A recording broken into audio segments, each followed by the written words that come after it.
Boa noite e bem-vindo ao On The Record, programa de entrevistas da I24 News em inglês. Ficamos fora do ar por semanas devido à guerra com o Irã, mas agora voltamos. Há muito a analisar. Para entender melhor a situação atual com o cessar-fogo frágil e a possibilidade de retomada das operações militares, tenho o prazer de receber novamente no programa Denis Cetrinovic.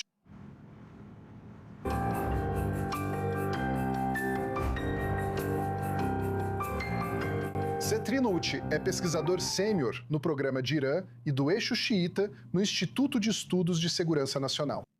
Ele é ex-chefe da divisão do Irã na inteligência militar das Forças de Defesa de Israel e também é pesquisador não residente no Atlantic Council. Danny, obrigado por voltar ao programa. Obrigado por me receber novamente. Olha, neste momento estamos no meio de um cessar-fogo muito incerto entre Israel, os Estados Unidos e o Irã. Agora, vamos falar sobre isso daqui a pouco, mas quero começar olhando para os 39 dias de combates entre os lados. Você escreveu recentemente, e cito, enquanto Israel e os Estados Unidos tiveram algumas conquistas operacionais significativas, principalmente ao degradar as capacidades ofensivas do Irã e sua estrutura de comando e controle, nenhum dos objetivos da guerra foi totalmente alcançado. O regime iraniano permanece e seu arsenal de mísseis não foi destruído. E a capacidade do Irã de avançar em direção a armas nucleares não foi interrompida de forma decisiva. Quero destacar que você previu todos esses resultados com antecedência. Então, parabéns por isso. Mas se alguém não alcança seus objetivos, basicamente fracassou. Então essa é a sua avaliação sobre a situação atual, o status entre os lados após 39 dias de combate? Sim, olhando para trás para os combates, definitivamente podemos dizer que foi um sucesso operacional, mas com certeza um fracasso estratégico. Não se pode subestimar o fato de que as Forças de Defesa de Israel e o CENTCOM colaboraram para minar as capacidades iranianas. Acho que, diferente da Operação Leão em Ascensão e da Guerra dos 12 Dias, agora estamos realmente minando significativamente a capacidade do Irã de reconstruir sua capacidade, especialmente no campo militar convencional. Há conquistas importantes, mas precisamos lembrar, como você disse, qual era o objetivo principal dessa guerra, que não era só minar as capacidades do Irã. Falamos sobre criar condições para uma mudança de regime e houve uma mudança dentro do próprio regime, que na verdade levou a um Irã ainda mais radicalizado do que temos agora. Prabhu, fale sobre isso. O Irã ainda está disparando mísseis e ainda tem capacidade de lançar até hoje. E claro, em relação ao nuclear, acho que isso é algo que deve alarmar a todos nós. Falamos sobre a ameaça de extensão. O Irã tem apenas uma, ou seja, nuclear, e ainda mantém os 440 quilos de urânio enriquecido a 60% em toneladas em Isfahan. Então, no fim das contas, sim, temos conquistas, mas não acho que possamos chamar isso de sucesso. Você também escreveu nesse mesmo artigo de opinião que Israel precisa voltar à estaca zero e reexaminar sua estratégia em relação ao Irã. Então, se o Irã não pode ser forçado à submissão militarmente, qual deveria ser essa nova estratégia para eliminar as ameaças nucleares e de mísseis? E novamente, é uma pergunta muito importante, mas eu acho que isso nos leva a entender que há um limite claro quando se trata do Irã. Acho que as duas campanhas destacaram que, taticamente, operacionalmente e em inteligência, temos vantagem. Isso é indiscutível. Mas o problema é que não conseguimos utilizar isso para, no final das contas, enfraquecer esse regime, nem substituí-lo e nem mesmo impedir que ele reconstrua sua capacidade, seja nuclear ou convencional. Então, primeiro precisamos escolher nossas batalhas, ou seja, temos que focar no que é mais importante, que é o nuclear. E em segundo lugar, acho que precisamos entender que não podemos moldar sozinhos a cada 6 meses, 8 meses, o que acontece no Irã. Por que isso é tão importante? A curva de aprendizado dos iranianos mostra que eles aprendem mais a cada desafio. Assim, investir mais pode trazer menos retorno. Novamente, não nego nossas conquistas, pois elas existem. Mas, no fim das contas, não acho que ações cinéticas possam derrubar esse regime. Não acho que ações cinéticas possam impedi-los de construir uma bomba nuclear. Esse é um problema que estamos enfrentando agora. É por isso que precisamos pensar em como podemos incorporar a via política. Agora, eu não sou fã da República Islâmica do Irã. Mas acho que temos que escolher entre continuar lutando e empurrá-los além do ponto sem volta rumo à bomba. Ou chegar a um acordo que fortaleça o regime, mas impeça que construam uma bomba. Eu escolheria essa segunda opção. Então, um acordo é a única maneira de remover a ameaça existencial de uma bomba nuclear. Esse é um problema que enfrentamos. Atacamos Fordow e Natanz com nossos aliados americanos. E o resultado? Temos 440 quilos enriquecidos a 60%. O Wall Street Journal publicou que o Irã ainda tem as centrífugas funcionando. Então, eles estão a semanas de alcançar o material físsil se quiserem fazer isso. Agora podemos pará-los lá, já que ainda não conseguimos derrubar esse regime. Precisamos entender que também temos um limite para a capacidade cinética. E a única maneira, eu acho, você sabe, teoricamente você pode pensar em várias formas, mas na prática, a única maneira de resolver isso é através de um acordo. Agora, de novo, não acho que seja uma escolha entre o bom e o ruim. É uma escolha entre o ruim e o pior. Dessas opções, prefiro o ruim ao pior. Tudo bem.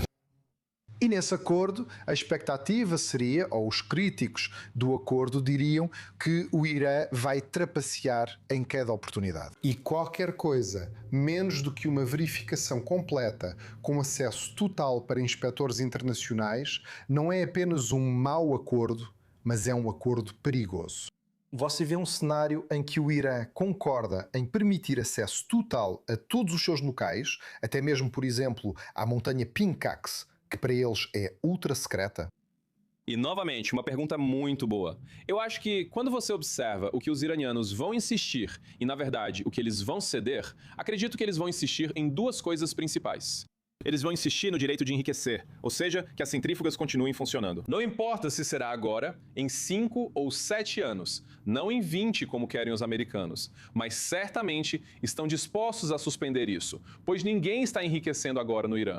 E eu acho que, para eles, essa é uma coisa na qual vão focar. E a segunda coisa é diluir o material e não retirar o material. Todo o resto, em termos de regime de inspeção, eles estavam dispostos a implementar. Não porque querem, mas porque sabem que será a única maneira de suspender as sanções. Não acredito no que dizem, pois já mostraram antes que estão cheios de mentirosos. Mas a questão é que, quando você tem um regime de inspeção assim da IEA, eu, de novo, não subestimo eles porque eles sabem exatamente com quem estão lidando. Acho que podemos confiar neles, se os iranianos decidirem fazer isso, para garantir que algumas coisas aconteçam. Diluindo o material, limitando o percentual de enriquecimento. E claro, o mais importante nisso é garantir que eles estejam cumprindo o acordo. Considerando as outras opções, acho que essa é a única opção viável.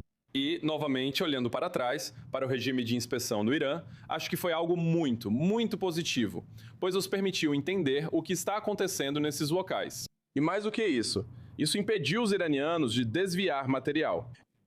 Então, no fim das contas, acho que quando você leva todas as opções em consideração, a única viável que pode garantir o fato de que os iranianos não terão material físsil para uma bomba é um acordo, um regime de inspeção e, no fim das contas, sabendo que isso vai fortalecer esse regime. Isso é óbvio. Mas a outra opção é ainda pior do que essa. Porque você vai viver. Eles terão um regime radical, sob comando de um jovem líder que busca vingar a morte dos pais, manipulado pela guarda revolucionária como um fantoche. Certamente vão agir rápido contra Obama. Temos que impedir isso, retirando o material por meio de um acordo. Agora, esse acordo será alcançado com os Estados Unidos. Agora, antes dessa operação, você alertou sobre a falta de estratégia dos Estados Unidos em relação ao Irã. Você ainda não vê uma estratégia americana coerente neste momento? Embora eu seja muito grato pela atuação americana e pela colaboração com as FDI e o CENTCOM, vejo dois problemas principais nessa campanha, que remontam à forma como os líderes de ambos os lados pensaram sobre o Irã. Havia um equívoco de que ações cinéticas, bombas aéreas e talvez os curdos ou outros meios bastariam para derrubar esse regime. Mas ele é bem mais resiliente. Acho que houve uma subestimação da capacidade do regime de superar a decapitação de Khamenei. Esse é um aspecto. O segundo problema que temos é o fato de, sem conhecer o Irã, assumir que a guerra terminaria em 3 dias. Quando não terminou em 3 dias, surgiu um problema estratégico, porque não sabemos como encerrar a guerra. Estamos vendo mais improvisação do que uma estratégia coerente. Além disso, acredito que outro problema na administração é que eles realmente enxergam semelhanças entre Venezuela e Irã. Claro, você não pode comparar os dois, mas acho que eles ainda pensam assim. Por que isso é tão importante? Pois, no fim, para negociar com o Irã, é preciso contar com pessoas que conheçam o país e suas capacidades nucleares. Porque quando estamos falando de detalhes, o diabo mora nos detalhes. Então eu tenho muita admiração por Kushner Wittkopf, pelo que eles fizeram com os reféns e coisas assim. Mas em relação ao Irã, você tem que ser o especialista em assuntos iranianos. Então, espero que eles tenham as pessoas certas, o conhecimento especializado certo, que possam usar para conseguir um bom acordo com o Irã. Não sabemos se haverá acordo, mas se escolherem o caminho político e diplomático, precisarão de alguém para ajudar a entender melhor o lado iraniano. Agora, junto com o fracasso estratégico do lado dos Estados Unidos e de Israel, somando a isso o que você descreveu e um regime que ficou ainda mais ousado e até radicalizado após a operação de decapitação, e especificamente a eliminação do líder supremo Ali Khamenei, o Irã está reivindicando uma vitória estratégica. Agora, resistiu aos ataques contínuos das 2 forças aéreas mais poderosas do mundo. E eles conseguiram tomar o controle do Estreito de Hormuz, que por muito tempo foi considerado a chamada opção nuclear do Irã, além da opção nuclear real. E então, se eles mantiverem o controle sobre o Estreito de Hormuz a longo prazo, na sua opinião, o Irã realmente terá vantagem estratégica aqui? Aos olhos deles, com certeza, pois sabem o que ocorreu nas guerras. Não são cegos e reconhecem que sofreram um dano severo. Mas temos que lembrar qual era o objetivo desde o início. O objetivo era sobreviver.